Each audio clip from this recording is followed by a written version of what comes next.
Hey, deserving listeners, it's time to continue our journey with Paul and Karine. My name is Dr. Kirk Honda. I'm a therapist and a professor. Let's watch the show and see if anything of interest comes out of my mouth. Hey, deserving listeners, quick disclaimer here. I recorded this episode before I learned about the terrible allegations that Karine has made about Paul's behavior. So please just keep that in mind. Hey, it's okay. Hey. Hey. Karine? Stop, me deixa em paz. Às vezes, ele me trata bem na frente dos meus pais. Às vezes, quando meus pais não estão juntos, nem sempre ele é bonzinho assim como... Okay, interesting. So Karine is now saying that he is not nice when the parents are around, maybe when the cameras aren't around. And now she's about to say, he banned me from talking to a lot of people. What does that mean? Does that mean some kind of top-down requirement, some kind of intimidation?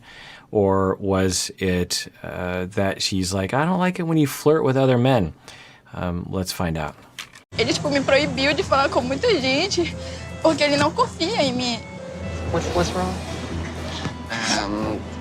She said that the problem is when her parents gone, you just become a other person.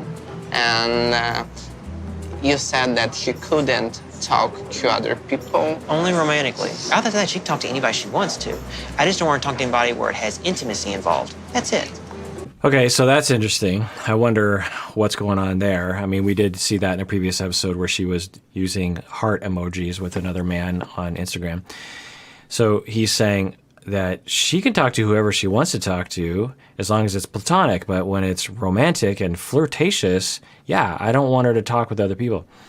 Now, what's that about? Would Karine agree that that was flirtatious, or would she say, no, I was just being friendly with people? Now, she did use heart emojis and on Instagram pictures of men showing off their bodies, and she even said something like, you're handsome, that kind of thing. Now, there's nothing wrong with being friendly to other people, and maybe that's just her way, as I've been always saying. It's just hard to know at this point. Is that an indication of something bigger from her, that she actually is flirting? Is that the tip of the iceberg? Is there stuff below the water that Paul isn't aware of? What's going on there? When I got back to Brazil, I confronted Karine about flirting with other guys online. I understand she wants to talk to her family and friends, but when she talks to other men that aren't part of her normal friend circle, that really bothers me. What's that about? What's that about? What are those emojis? Would you mind taking another pregnancy? Right, so there's a picture of another guy in underwear, and she is saying handsome friend with a smiley face emoji with a kiss heart thing. It's usually utilized in a flirtatious way. She's saying friend, handsome friend, but I think most people in Paul's position would be hurt by that. Now, of course, Paul, his solution to this was to have her take a pregnancy test, which I think is really shooting the moon on that issue. So, yeah, it's interesting. I wonder if we'll find out more about Karine's actual behavior. Test. Você está sugerindo que eu tive com um homem? So you're suggesting that I've had sex with other men? Eu falo com a pessoa, amizade. Eu acho que o Paul sofreu muito nos relacionamentos anteriores, é por isso que ele não confia em mim. So that's all probably true as well, that Paul is getting upset about her talking to people just as friends. He also is traumatized by past relationships and imposes that issue on to Karine instead of taking ownership for it. There's nothing wrong with saying, I have this issue, I'm sorry for annoying you, but I have this trauma in the past, and could we both work together to help me not get triggered in terms of my traumas? That's not the way Paul has approached it. He said, you're not going to talk to those people, you're going to take a pregnancy test, you're doing bad things, and that usually causes tension in people, obviously. So, I'll take her word for it in that instance that she, at least with some of these communications, is just being friendly. And that's how she likes to be friends with people. Filha, o que é que tu acha de errado nesse relacionamento, então, pra te conversar com outras pessoas? Não ouve. Ele simplesmente vira as costas, me deixa falando sozinha e me faz chorar e... Okay, Karine said that sometimes you don't listen to her and you make her cry. Okay, so this is interesting. This is the first time that we've seen Karine have a lot of tears and cry out of sadness and out of pain.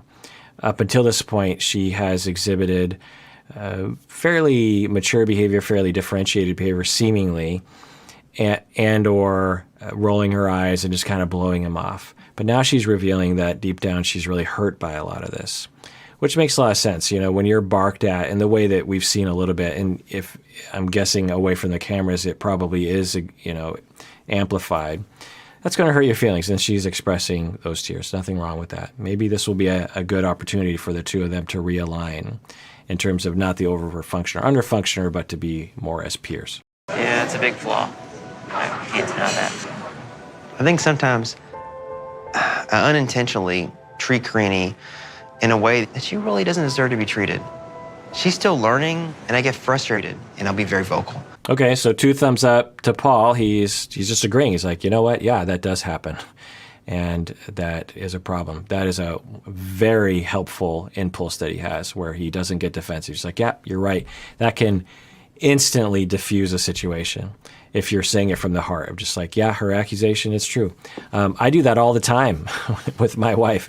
If she accuses me of something, even if I'm only halfway agreeing with it, or I'm like, I don't know, I by default, I'm just like, you know what, you're right. I must do that. I can't see it right now, honestly, but if you're saying it, it must be true, because I trust my wife about her perceptions of me.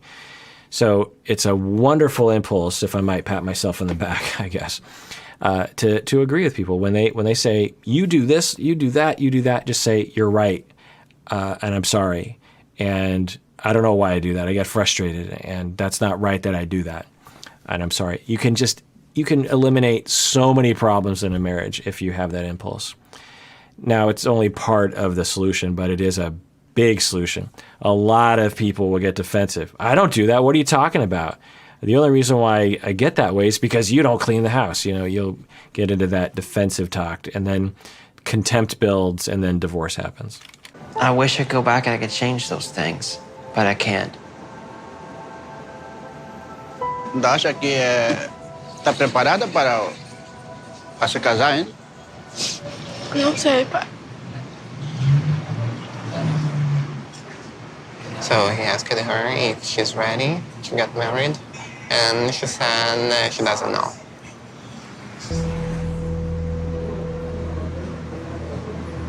Okay, so if I were a little birdie in Paul's ear, I would say, nothing wrong with that. She is unclear. Maybe you should give it some more time and really figure out if you're compatible for each other. Nothing wrong with that. If there's some uncertainty, why rush forward? I'm very sorry if you feel that I've treated you badly in the past. How would you like me to change? Quando estamos com problema, você deveria conversar comigo e não virar as costas para mim. When we're in trouble, you should talk to me and do not turn your back on me. You're right. That's something I definitely need to correct. I need to start learning to remain calm and not be so vocal and angry. Great. This is an extremely functional conversation between the two of them. And this is a very good sign of her saying, look, this is what I want from you. I think it's fair. And he's 100% accepting it. And he's not falling into that I'm defective, there's something deeply wrong with me, downward shame spiral. He's just like, yeah, okay, you're right, I do have this problem, and I'm going to try to change that. So this is going really, really great. Eu só quero provas de que você vai mudar de verdade.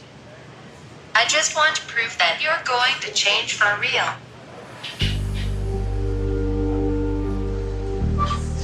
Actions speak louder than words. There's nothing I can really say right now that's going to prove to you. Only by actually showing you in the future can I prove that. Now, what I always say is there's nothing like going to therapy to prove to your spouse that you mean business about some issue that you have. And it's hard to change our defenses without some kind of major change like going to therapy. So I guess we'll see how things go with that. He's saying, I'm just going to make a choice not to do it in the future. And, that doesn't usually work. So we'll find out. As ações falam mais alto do que as palavras. Ao mostrar-lhe ações no futuro pós. Side note, I find Portuguese to be a beautiful language, but it sounds like it's going backwards.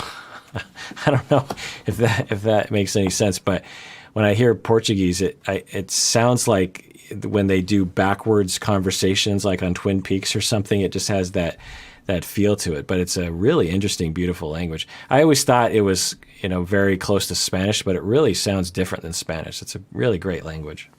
I still have doubts if we will keep fighting. Mas acredito em você. But I believe in you. Espero que você seja um bom homem daqui pra frente. I hope you are a good man from now on. All I can do is do my very best. Tudo o que posso. So this is often the resolution to these kinds of fights on this show is one person falling on their sword, the other person going, okay, I accept you back as long as you're a good boy. And then the other person is like, okay, I'm going to be a good boy or a good girl. And it doesn't usually bode well, right? It doesn't usually work. I wish they would say, let's really reevaluate our emotions, our attachments, the way our relationship plays out. Let's work on how we talk about things. Let's reevaluate that. Let's have a system in place. Let's talk about how we want to live together. Let's really hash that out in a way that is as a team.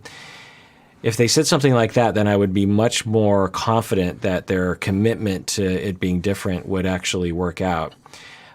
When they say these kinds of things, I just think, well, their heart's in the right place, but it doesn't usually work. And I've been in this position personally and professionally, where you're just like, okay, I see the problem, and I'm just not going to let it happen again.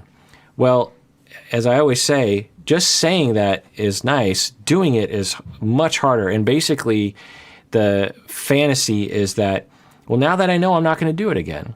Well, that denies the fact that you have traumas. It denies the fact that you have emotions. It denies the fact that as you have conflict, you get flooded with emotion and you literally cannot think straight. Your brain is not operating optimally when you're flooded with fight or flight hormones and neurotransmitters. It's this denial of emotion, essentially. It's like, well, the next time I'm there, I just won't do it. Well, the next time you're flooded, Paul, you're not going to be able to think straight, and something wonky is going to happen because it does that for everyone. That's what happened last time you got flooded, and the 10,000 times before that. Every time you've been flooded, then something wonky happens. So unless you have a totally revamped system to manage being flooded by using John Gottman or by using Bowen or by healing from your past traumas or going to therapy or something, then it's not likely to work. But I totally get the fantasy. I totally get the optimism. It's if you don't know any other way to deal with it, that's all you have available to you. A lot of people don't even know that you can go to therapy to work on these things. A lot of people just think therapy is for people with schizophrenia or psychosis or bipolar or something. And a lot of you have actually emailed me and said, like, I didn't know therapy could help with the things that you're talking about. And it's a problem in our society, but it's also a problem, it's an indictment on my profession that we don't do enough outreach and education to the public. That's why actually one of the reasons why I started this podcast 12 years ago was at the time there were 3 podcasts and no YouTube channels about psychology. And I thought there's so much misinformation out there that the public needs to know what we do. The public needs to know that there's an opportunity for them available to them. There's a service available to them in some parts of the world and in some communities in the United States. And a lot of you have reached out and said that due to the show, you've been like, oh, I didn't know that therapy could help with that. And now I'm in therapy and I'm getting help with that, which really, really, really warms my heart to hear that you are getting help and you're improving and things are getting better for you is just like the best thing I could possibly hear. So feel free to comment below or email me any of those kinds of reports because I love it. It's a lot of planning, a lot of money to give her the wedding of her dreams. But I'm going to try to pull everything I can together and give her the best wedding that I possibly can. Eu amo o Paul e eu quero casar com ele, mas eu não sei se o nosso futuro vai ser menos conturbado. Quando meus pais souberem que eu não vou mais adiar o casamento, eles vão ficar chateados, mas espero que eles me apoiem. All right, well, that does it for that episode of Psychology in Seattle. Everyone out there, please take care of yourself because you deserve it. You really, really do.